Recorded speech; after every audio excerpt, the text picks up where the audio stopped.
जय माता दी दोस्तों, जय श्री हरि। स्वागत है आपका हमारे YouTube चैनल अभव्या वर्ल्ड में। आज की इस वीडियो में हम वैशाख मास की कथा का 5वां अध्याय सुनेंगे।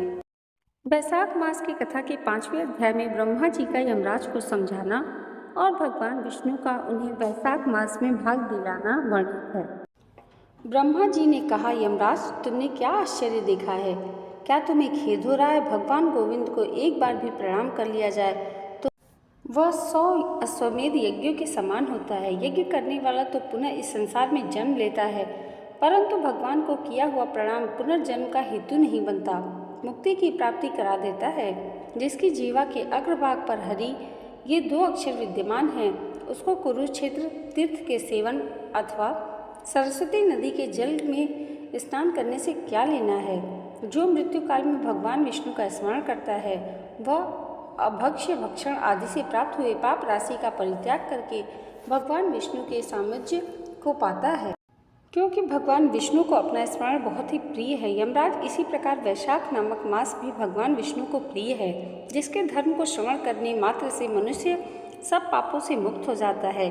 उसके अनुष्ठान में तत्पर रहने वाला मनुष्य यदि मुक्ति को प्राप्त हो तो उसके लिए क्या कहना है। वैशाख मास में भगवान पुरुषोत्तम के नाम और यश का गान किया जाता है, जिससे भगवान बहुत प्रसन्न होते हैं। पुरुषोत्तम श्री हरि संपूर्ण जगत के स्वामी और हमारे जनक हैं। यह राजा कीर्तिमान वैशाख मास में उन्हीं भगवान के प्रिय धर्मों का अनुष्ठान करता है, जिससे प्रसन्नचित्त होकर भगवान विष्णु सदा उसकी सहायता में स्थिर रहते हैं।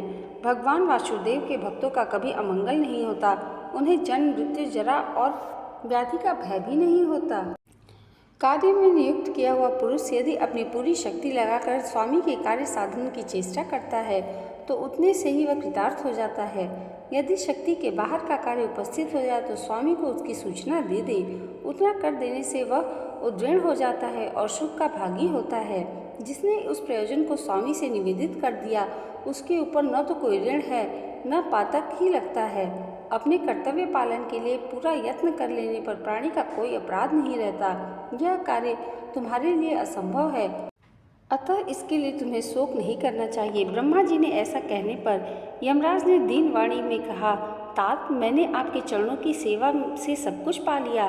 तब ब्रह्मा जी ने पुनः समझाते हुए कहा, धर्मराज, राजा कीर्तिमान विष्णु धर्म के पालन में तत्पर हैं। चलो हम भगवान विष्णु के समीप चलें और उन्हें सब बात बताकर पीछे उनके कथनानुसार कार्य किया जाएगा। वे ही इस जगत के कर्ता, धर्म के रक्षक और नियामक हैं। इस प्रकार यमराज को आश्वासन देकर ब्रह्मा जी उनके साथ क्षीर सागर के तट पर गए। वहाँ पर उन्होंने सच्चिदानंद भगवान विष्णु का वंदन किया। ब्रह्मा जी की स्तुति से संतुष्ट होकर भगवान विष्णु वहाँ प्रकट हुए। यमराज और ब्रह्मा जी ने तुरंत ही उनके चरणों में मस्तक झुकाया। तब भगवान महाविष्णु ने मेघ के समान गंभीर वाणी में उन दोनों से कहा, आप लोग यहाँ क्यों आए हो? ब्रह्मा जी ने कहा, प्रभु, आपके श्रेष्ठ भक्त राजा कीर्तिमान के शासनकाल में सब मनुष्य वैशाख धर्म के पालन से में संलग्न हैं और आपके विनाशी पद को प्राप्त हो रहे हैं। इससे यमपुरी सुनी हो गई है।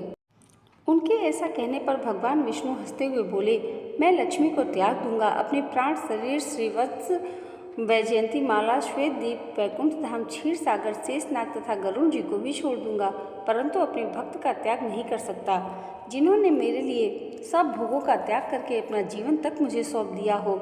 जो मुझ में मन लगाकर मेरे स्वरूप हो गए हैं, उन महाभाग भक्तों को मैं कैसे त्याग दूं? राजा कीर्तिमान को इस पृथ्वी पर मैंने 10,000 वर्षों की आयु दी है, इसमें से 8,000 वर्ष बीत गए। शेष आयु और बीत जाने पर उसे मेरा साम्राज्य प्राप्त होगा। उसके बाद पृथ्वी पर बेन नामक दुष्टात्मा राजा होगा, जो संपूर्ण वेदाक्त महाधर्मों का लोप कर लेगा। उस समय वैशाख मास के धर्म भी छिन्न भिन्न हो जाएंगे। बेन अपने ही पाप से भस्म हो जाएगा। तत्पश्चात मैं पृथु होकर पुनः सब धर्मों का प्रचार करूंगा। उस समय लोगों में वैशाख मास के धर्म को भी प्रसिद्ध करूंगा। सहस्त्रों मनुष्यों में कोई ऐसा होता है जो मुझ में अपने मन प्राण अर्पित करके अपना सर्वस्व मुझे समर्पित कर दे और मेरा भक्त हो जाए, तो ऐसा होता है वही मेरे धर्म का प्रचार करता है। इस वैशाख मास में से भी मैं वैशाख धर्म में तत्पर रहने वाला महात्मा पुरुषों तथा राजा के द्वारा समयानुसार तुम्हारे लिए भाग दिलाऊंगा। लोग में जो कोई भी वैशाख मास का व्रत करेंगे वे तुम्हें भाग देने वाले होंगे उनके वैशाख मास में बताए हुए महाधर्म के पालन में तुम कभी विघ्न न उपस्थित करना। यमराज को इस प्रकार आश्वासन देकर भगवान विष्णु वहीं अंतर्ध्यान हो गए। ब्रह्मा जी भी अपने सेवकों के साथ सत्यलोक को चले गए। उनके बाद यमराज भी अपनी पुरी को पधारे। वैशाख मास की पूर्णिमा को पहले धर्मराज के उद्देश्य से जल से भरा हुआ घड़ा, दही और अन्न देना चाहिए। उसके बाद पितरों, गुरुओं और भगवान विष्णु के उद्देश्य से शीतल जल, दही, अन्न, पान और दक्षिणा फल के साथ कांसी के पात्र में रखकर ब्राह्मण को देना चाहिए। भगवान विष्णु को दिव्य प्रतिमा वैशाख मास की महात्म्य कथा सुनाने वाले दिन ब्राह्मण को देनी चाहिए। उस धर्मवक्ता ब्राह्मण को अपने धन से भी पूजित करना चाहिए। राजा कीर्तिमान ने सब कुछ उसी प्रकार किया। उन्होंने पृथ्वी पर मनोवांछित भोग भोग कर शेष आयु पूर्ण होने के पश्चात पुत्र पौत्र आदि के साथ श्री विष्णु धाम को प्रस्थान किया।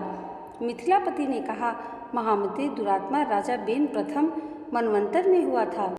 यह बात मैंने आपके मुख से सुनी रखी है, परंतु इस समय आपने और ही बात कही है कि यह राजा जब वैकुंठवासी हो जाएगा उसके बाद राजा बेन उत्पन्न होगा। मेरे इस संशय को आप निवृत्त कीजिए। श्रुतदेव ने कहा, राजन, पुराणों में जो विषमता प्रतीत होती है वह युग भेद और कल्प भेद की व्यवस्था के अनुसार है।